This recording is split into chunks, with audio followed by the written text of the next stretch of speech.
We're looking for long-billed curlews. They were here just a couple hours ago, and they were here yesterday.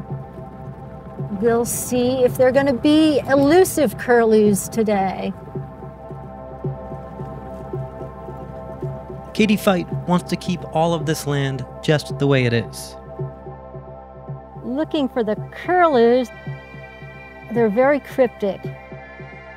She's a biologist with a nonprofit that works to protect animal habitats in the West. In 2 or 3 weeks, there will be brewer sparrows singing in this sagebrush. Yet out here in this shorter statured sagebrush, there'll be vesper sparrows. A lot of holes for little rodents and little snakes big snakes to explore. She has a big fight on her hands. Sometime later this year, this part of Nevada, known as Thacker Pass, is going to change completely when it becomes the site of a major mining operation. That whole area is part of the Thacker Pass mine project area and is going to be taken up with an open pit mine. What would it do to this base? We wouldn't be standing here like with smiles on our faces. We'd be taking pictures of destruction from on high. Once Thacker Pass falls, the Montana mountains will fall. That's where I fear this is going. The fight has all the hallmarks of a classic environmental standoff. A mining company wants to dig up the earth for its valuable resources, and green groups try desperately and quixotically to stop it. But the resource in question here makes all that more complicated, because it's the one mineral that many environmentalists think holds the key to saving the planet: lithium.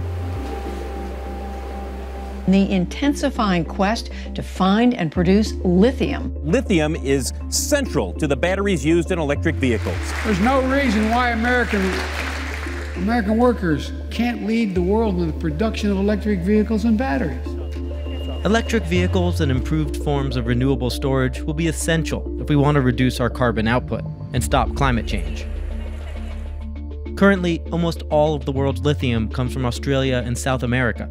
It's then shipped to China, where most rechargeable batteries are made. But the recent discovery of lithium deposits in places like Thacker Pass could change all that and make the green revolution a lot more American.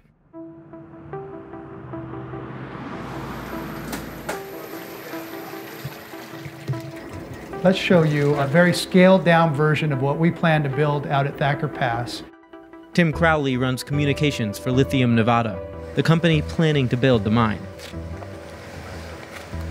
When we're up and fully running, we have the potential to produce 60,000 tons a year.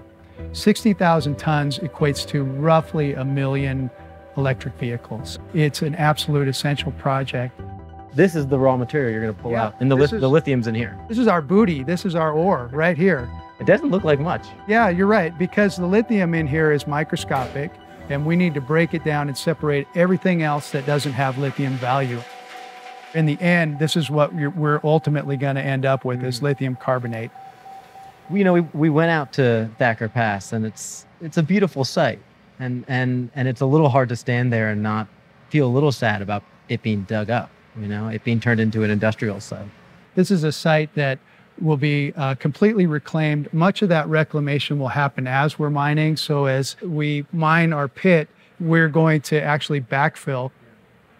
But realistically, some damage will occur. Some things will happen. And you talk to environmentalists, and they're definitely concerned that there are certain species that will be displaced that may never come back. There's a false narrative about this choice about, do we mine and have these materials we need for lithium-ion batteries, or do we not mine and not have those materials? You can mine environmentally responsibly and have all the materials that you need to bring down our carbon footprint and make profound changes to help the environment. That might be an overly optimistic picture of lithium's future, but it's not clear the opponents of the mine have a much more realistic idea of how to save the planet without it. Will Falk and his fellow activists have set up a permanent encampment at Thacker Pass, and they plan to be there when the first trucks arrive later this year. What is this setup here? What are you doing here? Ultimately, we think we'll have to engage in some sort of direct action to block construction equipment and make sure that the mine never is built. You're talking about almost like a standing rock kind of situation. Absolutely. Most people in the environmental movement understand that it's wrong to blow up a mountain for coal. We think it's wrong to blow up a mountain for lithium. The environmental movement has really been tricked into thinking that we're going to save the planet by building more electric cars. You don't save the planet by destroying the planet. I think that it's wrong to destroy the homes of countless creatures, to destroy indigenous burial sites so that a few members of the human species can drive electric cars. Human beings can live great lives. In fact, we evolved to walk and run places. It's easy for you to say, man. You're living in a tent in the desert, you know?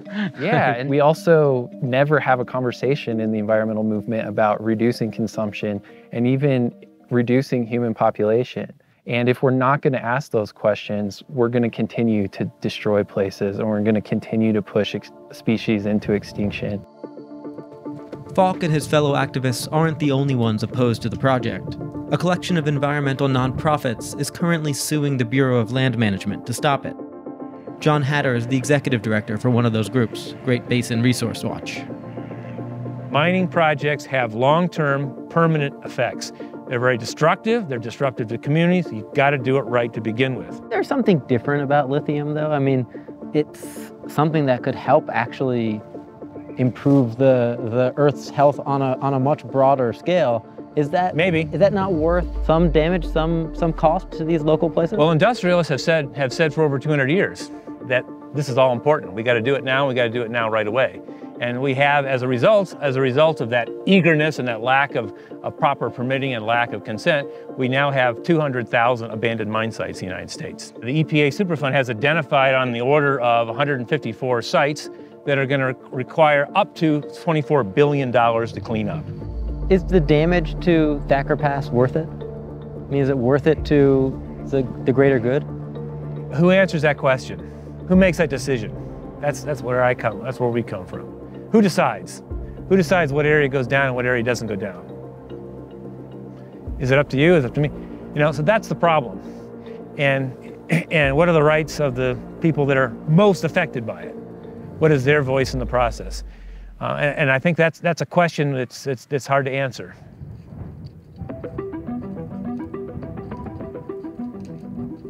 Despite the pushback, the project seems likely to move forward.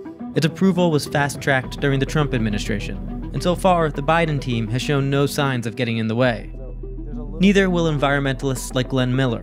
He's on the board of John Hatter's organization, though he doesn't exactly agree with their position. One of the things we hear talking to the people who are in Thacker Pass or care about Thacker Pass is a lot of them will say, well, we have to drive less. They are not going to give up their cars. They are not going to give up their cars. 20% of the people are strong environmentalists, 80% are not. And they could care less about trying to stop climate change because they look, I'm just one little self. All I want to do is drive to work every day, take a trip go to the store and not be harassed by someone because of it. The traditional battle lines don't hold up here, you know?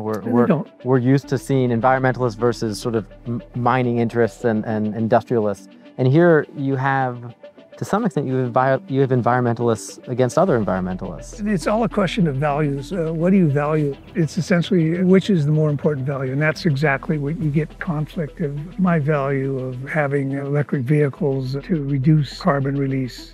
From a species protection perspective, doing anything to reduce climate change is going to have a lot more impact than stopping mining because climate change is such a compelling problem.